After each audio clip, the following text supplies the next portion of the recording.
All right, I think it's 10 a.m. I think that we can start. All right, hello everyone. My name is Michelle, and I'm thrilled to be hosting this month's EPSP Connects event.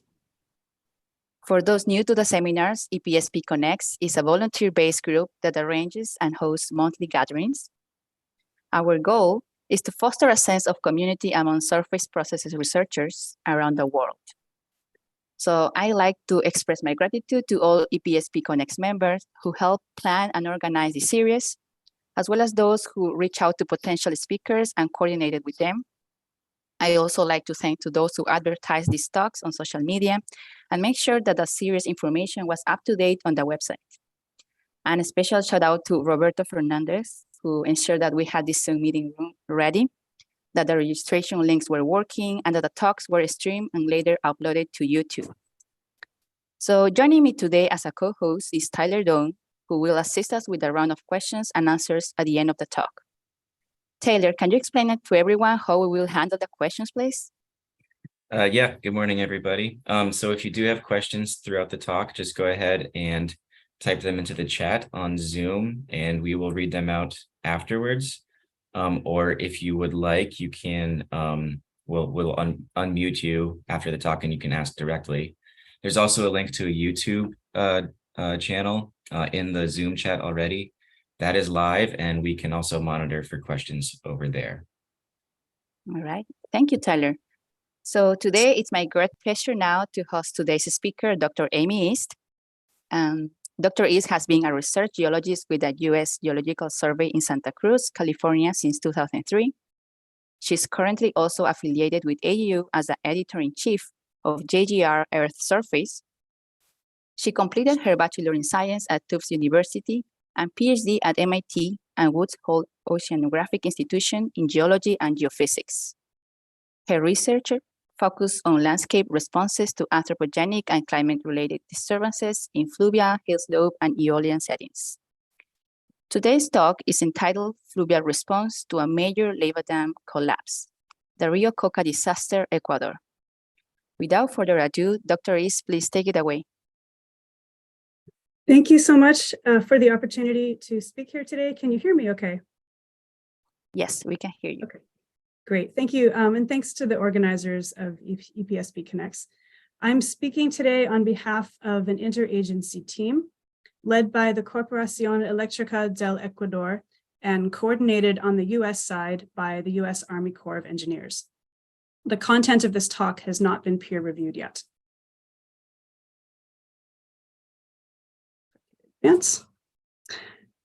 Fluvial response to disturbances was one of the earliest problems investigated in our field. Several early geomorphologists realized that an abrupt change in the base level of a stream will cause a complex geomorphic response upstream and downstream, driven by evolution toward an equilibrium channel grade. The base level can change because of tectonic activity, as an earthquake might move part of the channel up or down, or because of autogenic changes to a stream profile or the water level. Mackin 1948 tells us that after the base level is lowered, the stream channel above that point will downcut until the slope once again adjusts to allow transport of all of the debris shed into the stream, as he put it, with a final profile that's approximately parallel to the original stream profile. Stan Shum experimented with these processes using a stream table at Colorado State, on which he could lower the base level at the stream outlet, and he published his observations of what the channel then did upstream. Are you seeing my pointer when I move it around here? Yes. Perfect. These four diagrams from Shum 1973 show the basic steps that an alluvial channel undergoes after the base level drops. Starting with this cross-section in panel A here, we have a stream flowing through alluvial deposits underlain by bedrock. At some point downstream of this, the base level decreases and the channel responds by incising, which is panel B, leaving alluvial terraces stranded up above. This incision begins at the point where base level drops and it migrates or regresses further upstream and moves up the tributaries also. Once a lot of new material has eroded from the channel network upstream, the channel then starts to aggrade, which Shum shows in panel C here, and a shallow braided channel develops on the aggraded bed. As time goes on and the river exports more of that excess supply, the flow should channelize once again and cut down into the newly aggraded bed, which is panel D. These geomorphic concepts are pretty well established from experiments, modeling, and field examples, including those of dam removals. But most examples we have are not on very large spatial scales. Shum's experiments were using a base level drop of 0.1 meters. And being able to watch these processes unfold naturally at a large field scale on easily observable timescales is very rare. Today, we're going to walk through a large field example of landscape response to a base level fall. The Rio Coca Basin in Ecuador here is the site of a major base level drop because of the collapse of a lava dam waterfall in 2020. This talk will include a qualitative look at areas upstream and downstream of where this lava dam collapsed. We'll do some geotourism looking through pictures taken over the past 3 years. I'll then show an overview of available data on the measured geomorphic change rates based largely on the work of my colleague Pedro Barrera Crespo. We'll discuss the hazards created by the lava dam collapse and subsequent erosion. And lastly, we'll consider some lessons for interpreting stratigraphy from volcanic terrain. The Rio Coca Basin in northern Ecuador lies on the east side of the Andes in the upper Amazon basin. The part of the watershed that we're concerned with here lies at an elevation of around 1,500 meters in a humid tropical climate. The main stem river corridor is right here where I'm highlighting just south of the equator. And if we zoom in on this region, the part of the terrain we're looking at today has a northeast trending river corridor that just before the equator makes a sharp bend to the south and then continues towards south-southeast. The Rio Coca is flowing through complex volcanic terrain. Pleistocene, Holocene, and recent basaltic to andesitic lava flows, pyroclastic deposits, and volcaniclastic mass wasting deposits. These young volcanic units overlie Cretaceous sandstones, shales, and limestones, and older Jurassic lavas and pyroclastic deposits. The Pleistocene and younger volcanic and volcaniclastic deposits are derived from the Reventador volcano right here. This is an active stratovolcano east of the main axis of Andes volcanoes. You can see in the volcanic edifice topography that much of Reventador's eastern side collapsed or was destroyed by a lateral eruption in the past, probably not unlike what Mount St. Helens did in 1980. And this lateral collapse directed mass wasting eastward into the Rio Coca Valley. There are at least 2 large volcaniclastic avalanche deposits in the Rio Coca Valley. And in the late Pleistocene, this volcano also produced a lava flow that dammed the Rio Coca right here, creating a large waterfall nick point, the Cascada San Rafael. Here's the watershed map with each drainage color-coded by stream order. The main stem Rio Coca reach that we're concerned with here is this 4th order stream in dark blue. The Cascada San Rafael waterfall is located here on the waterfall map, or the watershed map, and here on the DEM. And we're focusing mostly on a 68-kilometer reach that extends from just above the Rio Malo confluence here to downstream of where the main stem river makes a big bend toward the south. The watershed area upstream of the lava dam is about 3,700 square kilometers. The waterfall formed by this lava dam was the tallest waterfall in Ecuador at 144 meters high. The pictures I'm showing here were taken by Darcy Gector of Small World Adventures in 2014. This was obviously an impressive waterfall that around 10,000 tourists a year used to come and see. Despite this being a fairly remote area, it's about a 4.5-hour drive from Quito. The remote area and the steep canyon makes access to areas at or downstream of the waterfall very challenging. And I should mention that the picture on the right was taken by Darcy after she had rappelled more than 200 meters down into the canyon with her kayak. She said that took 4 hours and she described it as sketchy. So this is the initial condition of the waterfall nick point on the Rio Coca. The lava flow itself was less than 100 meters thick, and it's overlying a volcaniclastic mass wasting deposit. The unconformable contact between the lava flow and the volcanic mass wasting deposit is about here where the dashed line is. And the debris deposit below is not really indurated. It's mostly this non-cohesive, matrix-supported and mechanically weak deposit. In the summer of 2019, a sinkhole began to form immediately upstream of the waterfall on the river left side. This figure of plan view imagery is from Reyes et al. 2021, who investigated the collapse of the waterfall. They found enough cloud-free images from 2019 and 2020 to trace the sinkhole development. So right here is the lava dam. It's very thin, and the sinkhole is not yet present as of May 2019, where I'm indicating with a red laser pointer on a red background. That's fun. Okay, but then by September 2019, the sinkhole has appeared. It gets larger throughout that fall. It's about 50 meters wide by October 4th. And on February 2nd, 2020, the sinkhole captured the entire discharge of the Rio Coca. You can see it's about to happen here. And it essentially captured all of the discharge instantaneously, which triggered headward erosion through volcanic clastic deposits that are much less resistant and mechanically weaker than the lava flow. Reyes et al. 2021 attributed the Nick Point failure to the non-cohesive volcanic clastic avalanche deposit having been undermined by fluvial erosion at the base of the lava dam, combined with gradual piping of matrix material in the avalanche deposit by groundwater flow, leading to overburden collapse at the sinkhole location. Additional erosion and mass wasting quickly unraveled the whole Nick Point, and you can see in the image on the lower right here, which is 4 days after the capture, that there's already been a lot of erosion and the headward retreat has started above that capture site. This picture on the right is from a drone video from 2021, and it shows an amphitheater-like feature just downstream of where the waterfall had been.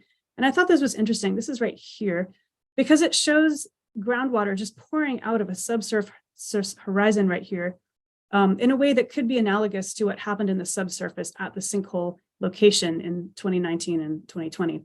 Certainly, this shows that there is a lot going on here with groundwater hydrology in this area. And if you could have seen into this incipient sinkhole, maybe it would have looked a bit like this. Reyes et al. Also created these graphics depicting the life and times of this lava dam. So first, we had mass wasting deposits that filled the valley. This is part A. And then a lava flow, B, blocks the canyon sometime in the late Pleistocene, damming the river, which then overtops the lava dam that becomes the new Nick Point or grade control. Lacustrine deposits and more mass wasting debris accumulated upstream of the lava dam and filled the accommodation space eventually. And then by 2020, which is panel G, the sinkhole had formed and was becoming large and captured the surface flow, enlarging a cavity at the base of the lava flow at its contact with the underlying debris deposits. Headward Nick Point retreat begins, that's H here. Although for about a year, the lava flow edifice was still present as an arch. That lava arch collapsed on February 25th of 2021, temporarily damming the river again, and that's K, until an outburst flood occurred later that day. Here's those last few steps in pictures, looking at the waterfall site from downstream. The new routing of the flow through the sinkhole is evident in the top left picture. So the waterfall has already been abandoned by this point. You can see daylight coming through the sinkhole. This gradually enlarged the sinkhole and undercut the lava flow until in February 2021, this arch collapsed.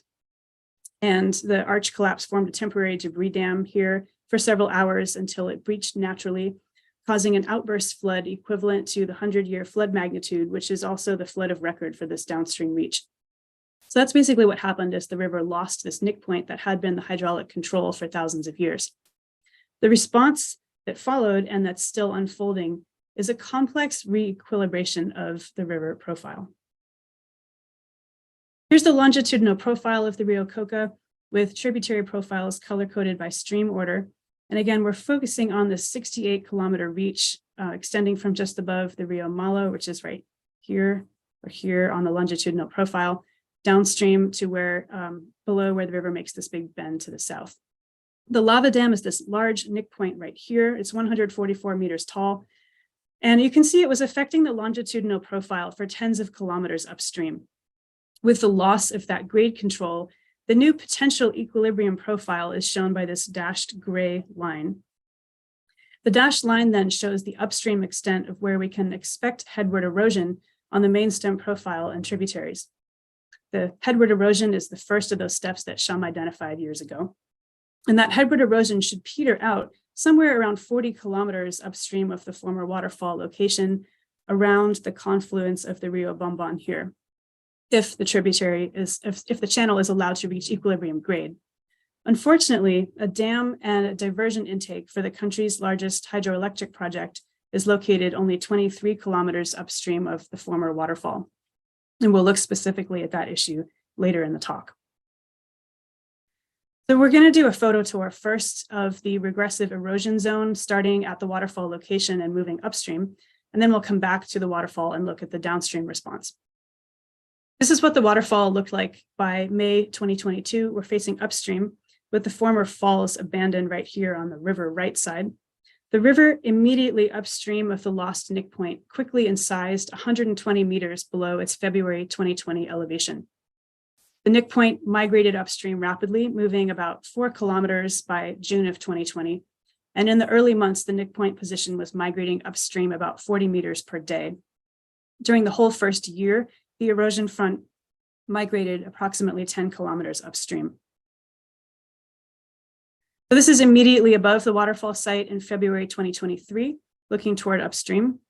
These exposed slopes, everything below the vegetation line, is the erosion that's occurred since February 2020. So you're looking at a 3-year-old canyon through poorly consolidated volcanic clastic deposits. The upper part of this exposed unvegetated zone is above where the riverbed had been in early 2020. There's additional exposed slope area here because the walls retreat after they've been undercut. And you can also just see a hanging tributary right around the bend here. Moving farther upstream, in this picture, we're now 9 kilometers above the waterfall site in an area with easier access to the river corridor. The incision depth here as of early 2023 was about 50 meters at this location, which is not yet all the way down to equilibrium grade. In this area, the new canyon that's opened up is about 2.5 times as wide as the original river corridor. So after the bed incises, the valley walls retreat quickly because the newly exposed walls are not competent indurated material. It just falls apart. So due to lateral retreat of the canyon walls, the river corridor is about 800 meters wide here now as of early 2023, as opposed to 300 meters wide here in early 2020. Another kilometer upstream, we're now about 10 kilometers above the waterfall, and I'm standing near a tributary stream facing upstream with respect to the main stem river. The main stem river is here in the middle ground, and the incision depth there is between 40 and 50 meters at the time this was taken. Here you can get a sense of some of the property and infrastructure damage this erosion is causing. So on the left is part of what used to be a bridge across the main road, which collapsed in 2022 as it was undercut by erosion. This vantage point also lets you see a bit of what the eroding material is. So right here, this is the volcanic clastic mass wasting or avalanche deposit, which is poorly consolidated, non-lithified, and matrix supported. And as you can see, it contains a huge range of grain sizes from clay and silt up through cobbles and boulders. A lot of exposures in this lower part of the upstream reach look like what's exposed on the right here, with coarse clasts eroding out of an unconsolidated matrix. The next picture I'll show is from right around the bend upstream right here. So we've moved another kilometer upstream. There used to be a bridge across the main stem river here, about 11 kilometers above the waterfall. And this picture shows the bridge in late 2020 or early 2021 after the erosion had already begun. So watch this bridge support right here. The bridge was undermined by erosion. Here it's gotten worse, and it collapsed in May of 2021. The left side photo shows the bridge abutments becoming exposed on the river right side.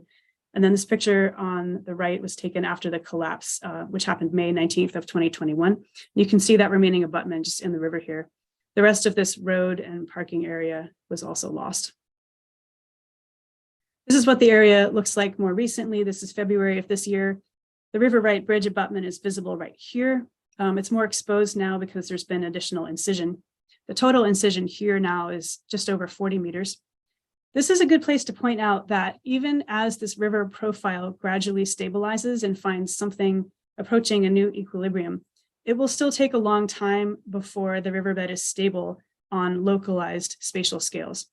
This channel has been so dynamic in the past 3 years and still has so much erosion delivering new bed sediment that it hasn't really started to winnow or imbricate like you'd expect a gravel bed river eventually will. it does not appear to have many areas with a stable particle packing configuration. So we expect the channel position and the bed material to remain dynamic, mobile for years, probably until there have been many more high flows to arrange the coarsest particles, especially, and more importantly, until the sediment supply finally begins to mellow out. One of the most visually striking things about this eroding reach is seeing what the tributaries are doing. There are many places where you see hanging tributaries, like this one 10 kilometers above the waterfall, and this one on the right a little further upstream. The incision on the main stem channel is, of course, dropping the base level to which the tributaries are graded, so the erosion front is also propagating up the tribs with the same valley wall retreat that we see on the main stem. And I have to say, this whole situation is the strangest thing I have ever seen in 30 years of doing field geology. And seeing what these tributaries are doing like this really was what drove that home for me. Here we are 13 kilometers above the waterfall. We're facing downstream in a drone shot from February this year. In the background, you can see that same bridge that collapsed in 2021. And here, the total incision depth is about 30 to 35 meters currently. And the valley wall retreat has widened the river corridor from 200 to 500 meters. That was enough to eat away at part of a camp where people stay when they're working on the dam upstream. To minimize additional losses, efforts are being made to force the river over here toward its right side to sort of keep the river away from the soft cliff on the left, which is why there's heavy machinery right here. This sort of works, at least when the flow is not very high. And right around this point, or just upstream of here, there are some changes in the substrate that's being eroded. The pace of regressive erosion depends partly on the relative erosion resistance conferred by different geologic materials that become exposed at river level. This is a geologic cross-section of those subsurface materials based mostly on borehole data. And as I've mentioned, beneath the lava dam waterfall and for 10, 11 kilometers upstream of there, the river is mostly cutting through volcaniclastic mass wasting deposits that are shown here in red and orange, both a really poorly consolidated avalanche unit and a better indurated breccia, which I'll show in the next slide. But for about 11 kilometers or so above the waterfall site, after you get farther upstream of the volcano's immediate influence, the substrate changes and becomes mostly a fine-grained fluvio-lacustrine deposit, which is shown here in yellow. There's also locally, shown in turquoise here, a thin but coarse debris fan at a tributary confluence. And I want to show you what these units look like before we look at the upstream-most pictures. There are also two places where Mesozoic basement rock crops out at river level, like right here and here, now that the river has cut down deeper into this profile. But neither of those outcrops was able to hold the erosion front because the river outflanked the bedrock outcrops and just continued down cutting off to the side of them.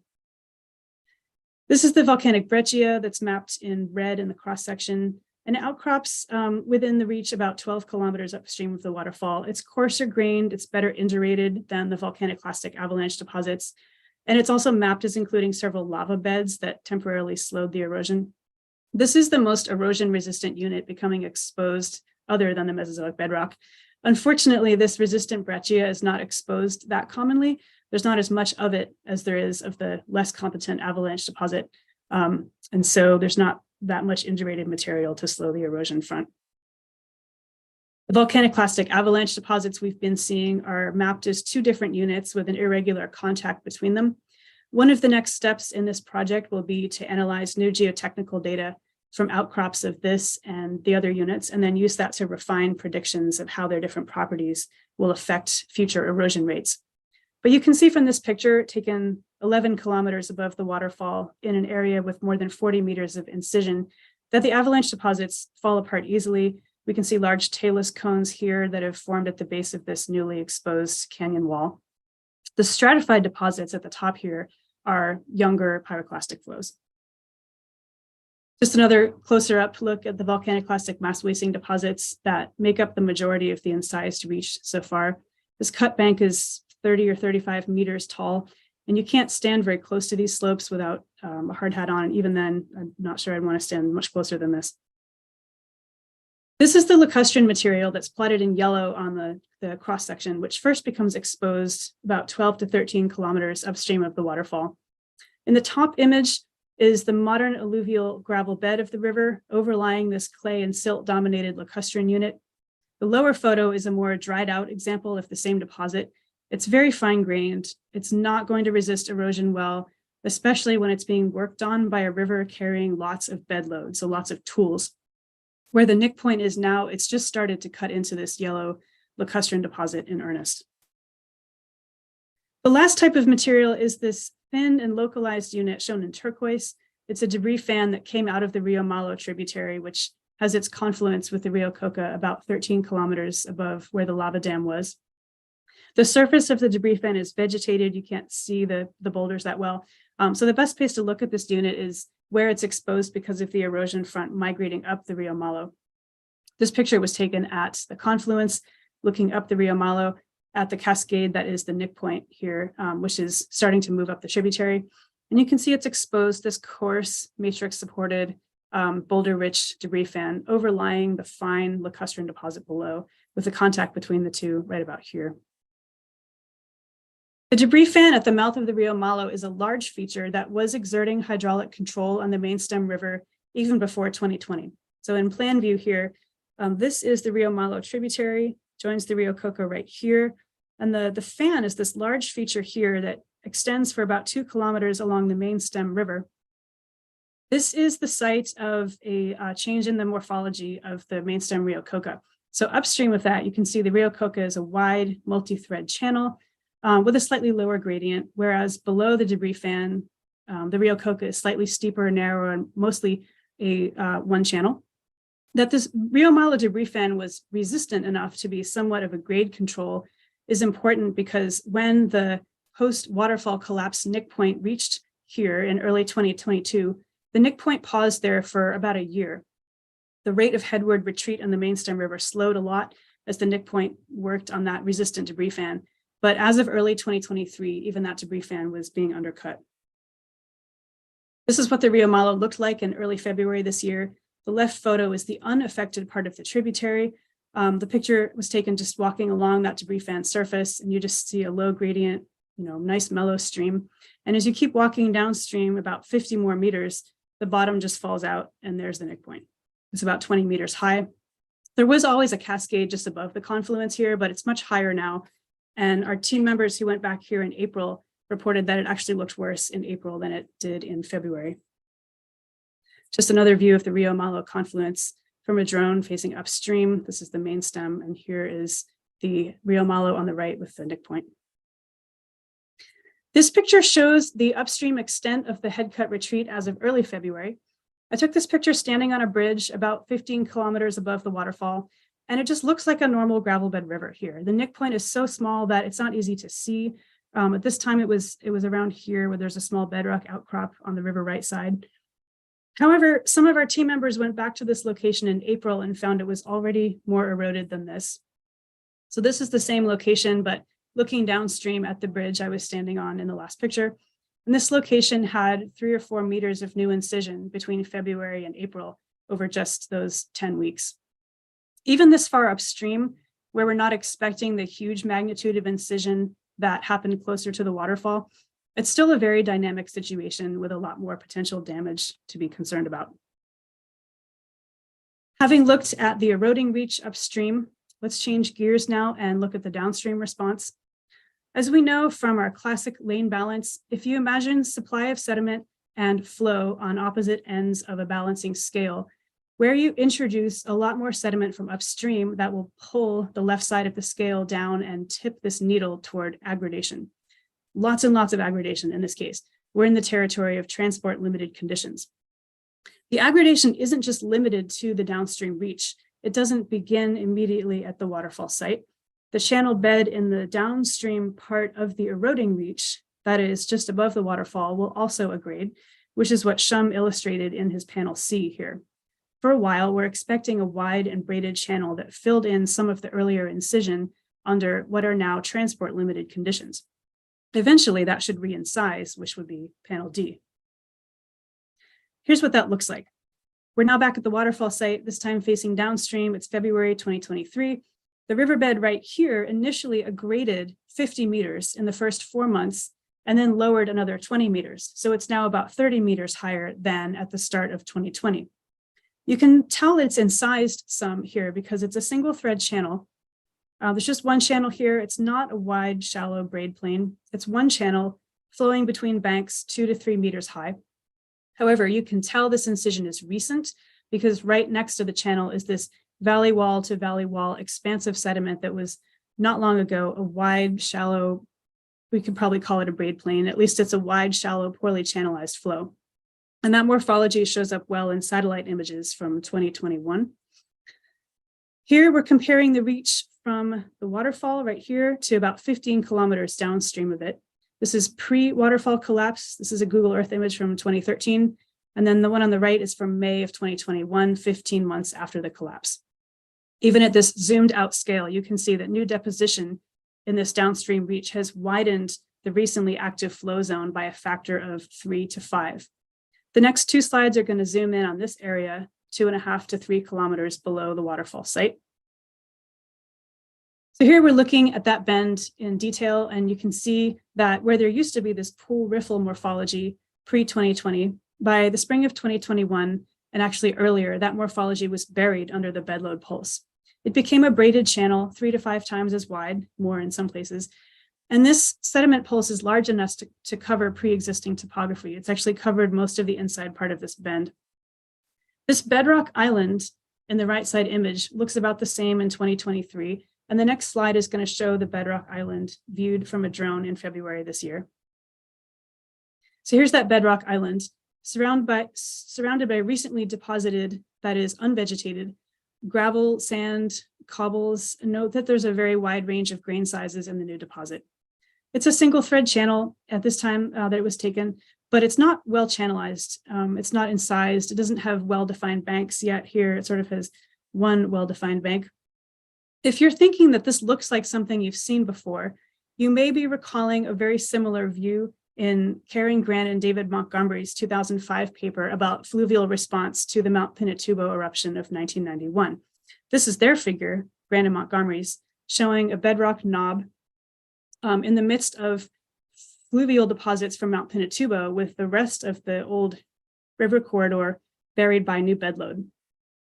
The Rio Coca sediment pulse is not as large as the one from Mount Pinatubo. I think Mount Pinatubo is about 20 times larger, but I just found it striking that the morphology in these two images looks so alike. This is another view of the downstream reach. Here we've moved downstream about 13 kilometers below the waterfall site, and this picture is taken facing upstream. Again, we have wide, recent, that is unvegetated, fluvial deposits spanning valley wall to valley wall, poorly channelized flow with mid-channel bars.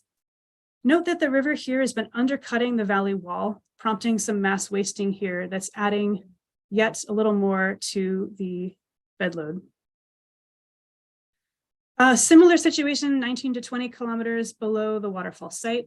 Again, we have wide, poorly channelized flow with mid-channel bars and recent mass wasting along a valley wall. And right below this, another kilometer or so downstream, things get a little stranger. About 20 kilometers below the waterfall, the river stops being an alluvial river for a while, and it disappears into a narrow bedrock slot canyon.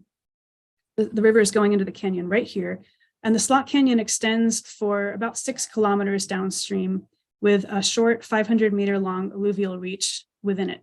It's only a little bit over 10 meters wide in the few places where you can see down into the canyon. This is what the slot canyon looks like viewed from a bridge above it. The river is very far down, and I'm guessing it's about 10 to 15 meters wide. The entire discharge of the Rio Coca is confined here in that very wide slot. From the air, from a drone view, this is the canyon entrance, and it's very difficult to see the river through the rainforest. It's right in here, but it's very hard to see from above. Because this canyon is such a constriction, a backwater forms here at high flows where coarse bedload should drop out. This is an opportunity for bedload to deposit temporarily. Although not much has deposited here yet, the total aggradation here since 2020 is only about 10 meters. The backwater potential above this canyon seems likely to slow the rate of bedload transport downstream though. Below that 6-kilometer slot canyon, we have an alluvial river once again, and at the only easy viewpoint 45 kilometers downstream of the waterfall in February this year, the flow was wide, shallow, poorly channelized, again with mid-channel bars. This location has seen about 2 meters of aggradation so far, and the cobbles in the foreground are human-built training structures here and here, intended to push the river away from some critical infrastructure to avoid burying it. From these pictures of the downstream reach below the waterfall site, you're seeing morphology that is typical for transport-limited streams. The Rio Coca on the left shares geomorphic characteristics with other rivers processing lots of bedload. For instance, here's the Nacimiento River of California after post-fire debris flows in 2021, or the Elwha River, Washington, after large dam removals upstream had caused meters of bed aggradation. So in each of these cases, you have these wide, poorly channelized, multi-thread or braided flow. These places are all weighted toward the left side of our lane balance, where supply of sediment just exceeds the transport capacity. Let's look at some of this more quantitatively. In the eroding reach upstream of the lava dam, it's obvious that a lot of land has been lost along the river corridor. If we compare satellite imagery from February 2020 with 3 years later, and I digitize the margins of the new canyons and GIS, this yields an estimate that 287 hectares of land have been destroyed. This will continue increasing for some time, including areas on the river left where, as you can see, people live and work, and there's transportation infrastructure here to be concerned about. There are 5 LiDAR data sets that can be used to evaluate changes in the longitudinal profile. These were obtained by the Ecuadorian government from aircraft and UAVs. In addition to the initial pre-lava dam collapse topography, which is this blue line right here, one of those LiDAR data sets got downstream to the start of the bedrock canyons right here.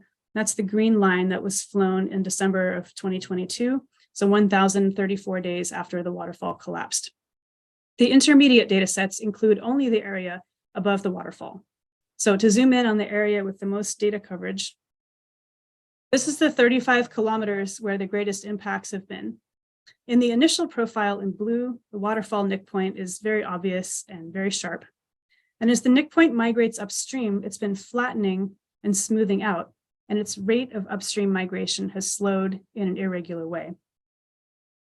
There is a noticeable convexity in these profiles 13 kilometers above the waterfall at the Rio Malo debris fan, which is right here, where the erosion front stalled for about a year. But unfortunately, as I mentioned in early 2023, the nick point was above that, and this convexity is expected to start flattening out. Note that immediately upstream of the waterfall, the bed initially degraded about 120 meters from the blue to the orange line, which is from June of 2020, and has since reaggraded 40 meters as of early 2021, and then degraded 20 meters again. Right now, it's about 110 meters below its 2020 elevation. And just downstream of the waterfall, the bed aggraded about 40 meters and has re-incised about 10 meters now. It's possible to use those LiDAR data sets and 7 other sets of georeferenced aerial image to estimate volume losses from the eroding zone. I'll show some results of DEM differencing to estimate volume change, which are the work of Pedro Barrera Crespo. Pedro calculated erosion volumes in millions of cubic meters for each of those 12 data sets and plotted them against time since the waterfall collapsed. The total erosion volume as of December of 2022 was just over 277 million cubic meters. The most rapid erosion occurred in the first few months, with 150 million cubic meters eroding in the first 9 months, and the rate of erosion slowing after that. The changes in this plot are mostly driven by lateral erosion of the valley walls, not the vertical incision that was affecting the longitudinal profile. To put this in terms of mass, we can assume a density of 1,500 kilograms per cubic meter, a pretty reasonable assumption given the geotechnical information available. And that works out to 416 million metric tons eroded by December 2022. We could call it 420 or 430 million tons by now, 6 months after that last LiDAR data set was flown, if we want to round to the nearest 10 million tons. That's a very large sediment pulse. It's one of the largest measured in the modern era. For context here, I've plotted the Rio Coca sediment pulse on top of this diagram borrowed from Pearson and Major 2014, where those authors compiled sediment yield data for volcanic terrain. So this is yield we're talking about, not total magnitude that we're comparing here. This is a log plot of basin area on the x-axis against equivalent annual sediment yield in metric tons per square kilometer. And I've plotted the Rio Coca right here. This is the first year and the third year, so I've made it sort of a extended blob. The colored points on this plot are from recent volcanic eruptions, to which the Rio Coca is not a direct analog. The gray dots down here are from volcanic basins without recent eruptions and from basins in non-volcanic terrain. The Rio Coca case is smaller than a few of the measured eruptions. It's smaller than Pinatubo by more than an order of magnitude, and it's about 2 orders of magnitude less yield than Chaitén volcano, which is here in the green crosses, which erupted in Chile in 2006. Oh, I should have pointed out Pinatubo is these red X's right here.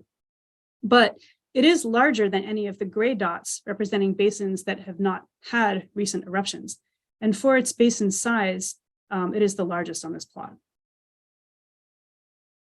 For additional context, the 420-ish million tons eroding out of the Rio Coca is 35% of the total load carried by the Amazon River annually, which would be about 1.2 billion tons. The first year's sediment export from the Rio Coca, about 200 million tons, would have been about 20% of the Amazon basin's total load for that year. Now, a lot of this is bed load. It's not getting very far. A lot of it is certainly not going to get to the mouth of the Amazon. I'm just presenting these numbers for context comparison, that this is huge sediment production for a relatively small basin. Also, the Mississippi River carries around 550 million tons per year. So the Rio Coca's recent erosion mass is about 75% of one Mississippi's year's worth. The landscape responses upstream and downstream of the lava dam are analogous to those after anthropogenic dam removals, sort of. Base level is the key driver of river response in dam removals, as on the Rio Coca. And a base level drop during dam removal also causes regressive erosion through the reservoir deposits. But the Rio Coca situation is on a much larger scale. The largest dam removal so far on the Elwha River, Washington, released 20 million tons of sediment. So the Rio Coca is Elwha squared plus a bunch more. The Elwha had only about 4.5% of the Rio Coca's erosion mass estimates. Another important difference is that reservoirs impounded behind dams have probably been there for decades to maybe 100, maybe 200 years typically. And they form a Gilbert Delta type deposit that grades from top set to foreset to bottom set strata with grain sizes that find downstream, like this one on the Elwha River before its dam was removed. These deltas have relatively well understood stratigraphy, accumulating in a quiescent lake as long as the accommodation space doesn't completely fill up. In contrast, the lava dam provided grade control on the Rio Coca for possibly as long as 19,000 years, which spanned a complex history of accumulation, not only lacustrine deposits, but also the coarse, poorly sorted mass wasting off of the volcano, and surely other landslides too. This accommodation space impounded by the lava dam was full, so the river had been reworking exposed sediment. And the long, complex history of accumulation, filling accommodation space, and reworking results in source materials that are more difficult to characterize and erosion progress that's more difficult to predict than in the case of a relatively well-behaved reservoir like this one. The valley wall retreat and mass wasting on the Rio Coca also greatly exceeds any landscape response after even the largest anthropogenic dam removals. As we've already seen, the erosion has destroyed several bridges and roads within the 287 hectares of lost land area. At least 12 buildings have also been lost. I wanted to show a bit more about the hazards and their consequences. At the point where the picture on the right was taken, this is a collapsed bridge undercut by tributary erosion, and the bridge we're standing on had been the main road to this part of the Amazon basin. This is the E45 road, and it is the only road that provides efficient access to this area from urban areas like Quito to the west. Now that the E45 road is destroyed 10 kilometers above the lava dam site, the only way to get across this missing section of road is to pay $2 to these people on the upstream side of the gap in the road who are operating a diesel generator that powers a winch to run this cable car. So you climb into this cable car, which zips across the missing section of the road. And that cable car is the only way, that's the only way to cross this part of the E45 road for the past year. So if someone is living on the other side and has an emergency and needs to get to a hospital, either they have to use that cable car and get picked up on the other side, because you can't bring a car on that, or they'd have to drive north instead. And to get to Quito that way would be about a 10-hour detour. So the lack of this road is limiting people's access to jobs, emergency services, and impacting the regional economy because it stopped the travel of tourists who used to use this route to see the waterfall or to access areas farther northeast. It's also dangerous. There have been attempts to rebuild the road farther inland, but anywhere near the eroding zone, the hill slopes are unstable and difficult to build roads through. A few days after I took these pictures in February, this slope failed and killed 2 people during works to reconstruct the road. And this happened just above where the cable car lands on the north side of this road gap.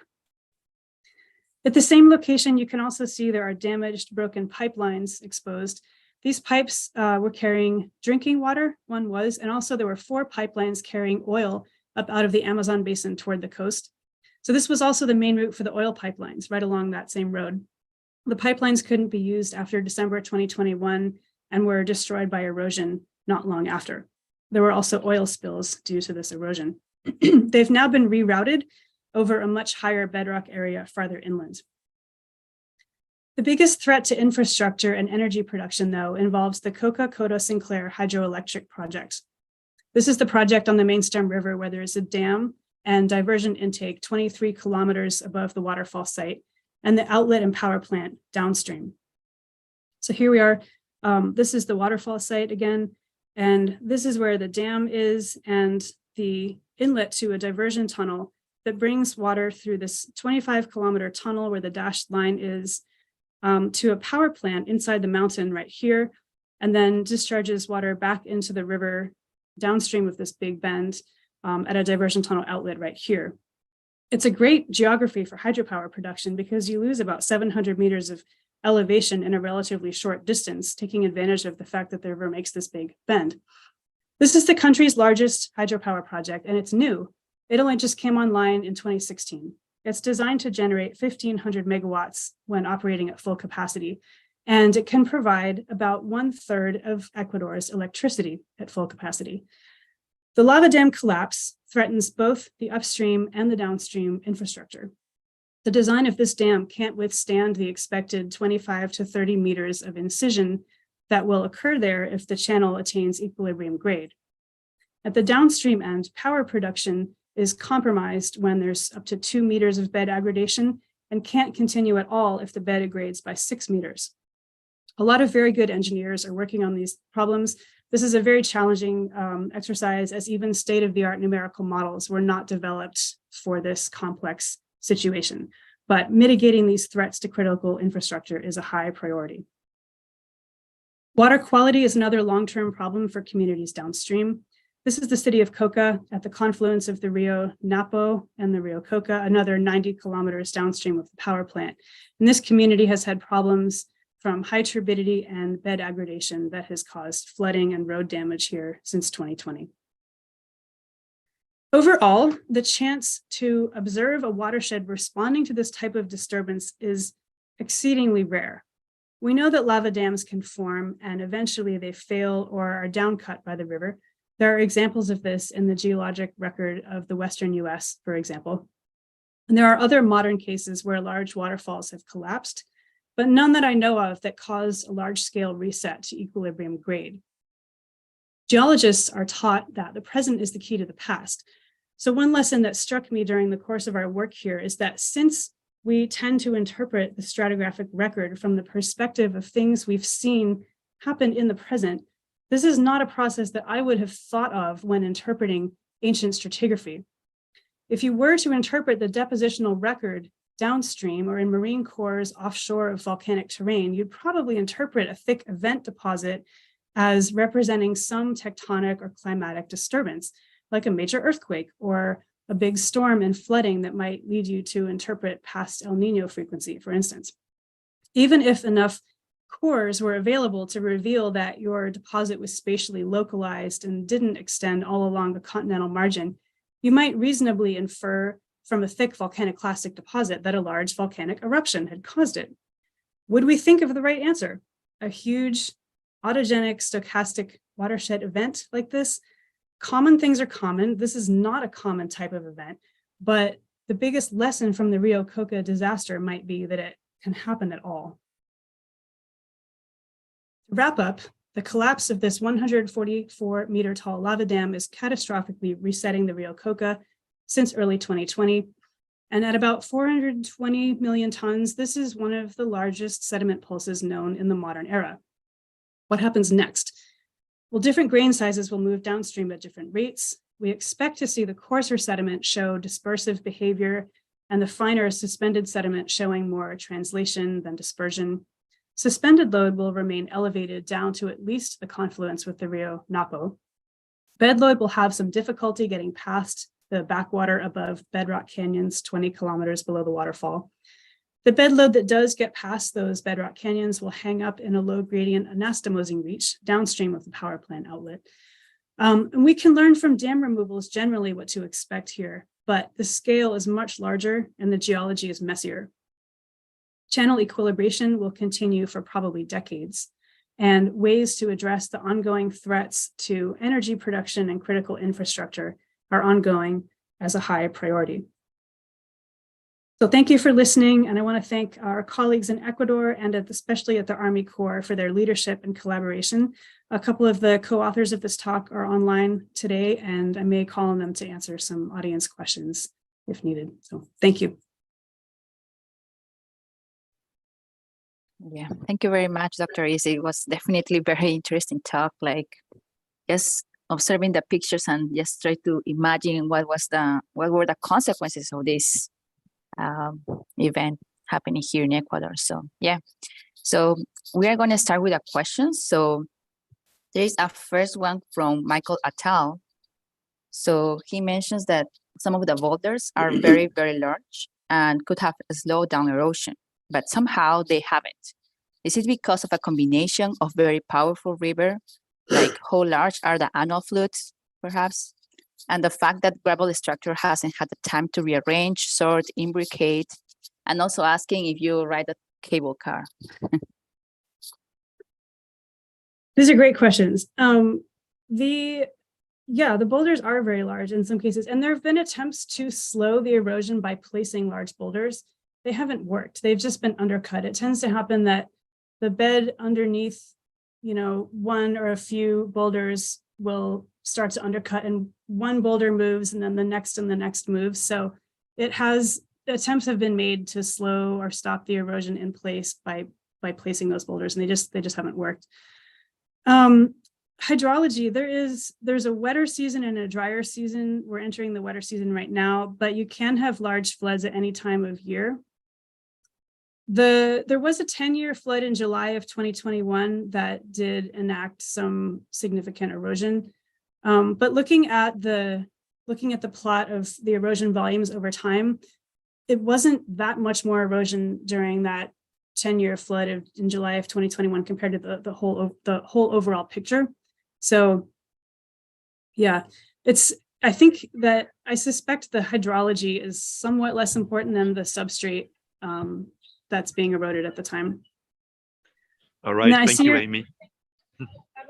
I see your question about riding in the cable car. Can neither confirm nor deny riding in the cable car. Okay, no problem. I don't know who was on the call, so yeah. Okay, so Tyler, would you like to go for the second? Sure. There's another question from Pablo Melo. Do you expect Malo River will erode its own river channel as Marker River did downstream? We do think so. Yeah, the erosion front moving up the Rio Malo and a couple of adjacent tributaries is moving fairly quickly right now, and it is causing concern about access to the road at points upstream of where the road has already collapsed. So yeah, that is a major concern, and it would greatly complicate access to areas that people currently use and work in and live in every day. Thank you very much. We have other question from Andrew Wilcox. So he said that you mentioned risks to the Coca Sinclair project, Coca-Cola Sinclair project in terms of downstream aggradation. What about upstream incision towards the dam? Any broader lessons relative to the hydroelectric dam construction in the Andes? Yeah, so Andrew, thanks for the question. Yeah, the incision at the dam site is a major concern. There's an expected 25 to 30 meters of incision at the dam site. So that is the major driver of the engineering efforts on this project right now. We sort of think of that as a more acute problem, and the downstream aggradation is a sort of longer term, more chronic problem that may have a little more time to address. But the incision at the dam site is definitely a concern, yes. In terms of broader lessons for hydroelectric dam construction, I mean, the loss of a lava dam that was the grade control was not, to put it in the words of Stanford Gibson, was not a foreseen failure mode. I'm not sure anybody would have anticipated that. So I don't know what broader lessons there are to learn. This is a very rare event. It can happen. Volcanic terrain is dynamic. I mean, it's almost as likely that another lava flow could erupt and dam the river again. I mean, this volcano is active, as you can see from the picture right here. It was producing lava and pyroclastic flows in lahars as recently as 2002. So it almost was more likely that you would see addition of lava rather than the failure of one. So I don't know what broader lessons there are to learn other than that constructing something long-term in dynamic volcanic terrain is difficult. Great. We have another question from Nick Colian. How has upstream Nick Point migration affected tributaries upstream of the previous dam? Do you expect similar amounts of incision? Yes, there is upstream migration affecting tributaries upstream of the lava dam. Basically, every tributary that graded to the main stem river has effects on it up to the point where the Rio Malo is right about now. So it's like 13 to 14 kilometers above the lava dam. We're seeing effects up all of the tributaries, yeah. The amounts of incision depend where those tributaries base level is relative to the amount of adjustment on the main stem's equilibrium grade profile. So as you go further and further upstream, you should see smaller magnitudes of incision as everything tries to attain the new equilibrium grade. All right, thank you. We have a question from Andres Rojas. So he says, very nice talk. I'm aware of jet grouting engineering solutions to mitigate the migration upstream of the erosion. Was this solution abandoned? I'm going to refer that question to Pedro or Crespo or Pablo. Would you like to jump on and answer that? I'm not sure how much of the engineering details you'd like to discuss or not today. I don't know if Pedro wants to unmute and take that question, or that's a little out of my lane. I'm trying to stay in the geomorphology lane, so I'd prefer to refer that to a co-author or leave it for next time if they're not available. Good morning, everybody. So thank you very much Pedro. for the talk. It was really interesting how you managed to present everything. Thank you very much. So about this engineering solutions, what I could say is that those are being refined. That was definitely one of the alternatives that we as SELEC had during the earliest development of this regressive erosion. But those alternatives are definitely being refined right now. All right, Thank you very much, Pedro. Yes. We have another question from Yuvaraj Subramani. Very nice talk. Can we calculate sediment transport volume in tidal influenced river? I'm not sure I completely understand the question, but you mean what was the effect of this way downstream in the tidally influenced part of the Amazon? I don't know. I don't know that it's being measured. I haven't seen any evidence from that far downstream, but interesting question. What caused the sinkhole? I see Scott's question. What caused the sinkhole that rerouted the river under the lava dam? The paper by Reyes et al. 2021 is a great reference for that. And their idea is that it was a combination of piping failure that initiated the weakening of the subsurface material upstream of the lava dam. And then also once the flow started to go through that it was weakening the contact between the lower contact of the lava flow where it meets the volcaniclastic avalanche deposit. So once there was erosion from above and below of this mechanically weak volcaniclastic avalanche deposit, it didn't take long for the whole thing to fall apart. But the best reference on that would be Reyes et al. 2021 in the Journal of South American Earth Sciences.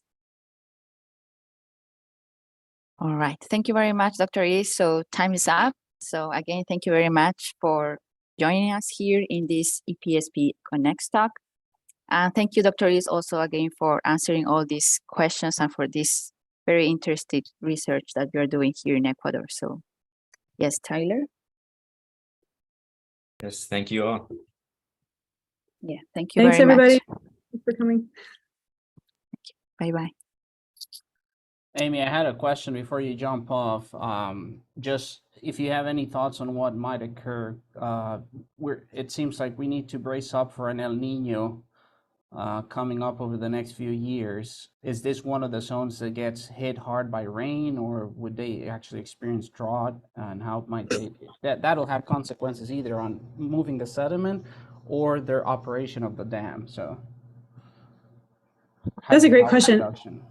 Yeah, no, that's a great question. I'm not that familiar with the effects of El Nino on this part of the Andes. We're east of the main axis, or a little bit east of the mountain front, but I don't know. Would either Pedro or Stanford want to jump in on that? I see Renan on here too. He's the geologist. I don't know. I wish I had a better answer for that, but it's a very interesting question.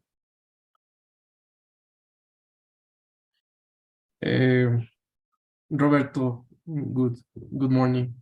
Morning. So yeah, the effects of El Nino here in Ecuador are mostly felt along the coast. So this is, we are here in the Coca River. This is more in the Amazon region, so the rainforest. This is actually the part of the country where gets hit mostly by rainfall, like heavy rainfall. We're talking about 3,500 millimeters of rainfall per year. But I'm from Costa Rica. Are mostly felt around the coast, not on the Amazon. I'm from Costa Rica, so I do understand those precipitation rates. Yeah.